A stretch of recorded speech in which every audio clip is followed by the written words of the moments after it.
afternoon, everyone. I am the recorder number 2. The first question is, a farmer notices the number of mangoes harvested each week. Follow this pattern. 1, 1, 2, 3, 5. How many mangoes will be harvested on the 7th week? So, gagamit lang tayo ng addition. Kunin na natin yung 6th term para makuha yung 7th term. So, 1 plus 1 is 2. And then, 1 plus 2 is 3.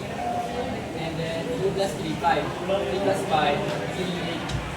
So, 7 term naman natin natin.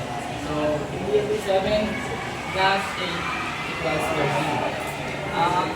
So, balik 7 term is 13. Number 2. The number of fish in a pond double each month starting with 10 fish. How many will there be the total month? So, the starting number is 10. Sa next month is magiging double each na. So, gagamit tayo ng multiply.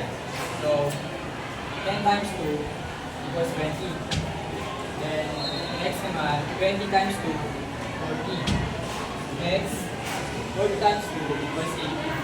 So, ang fifth month natin is 160.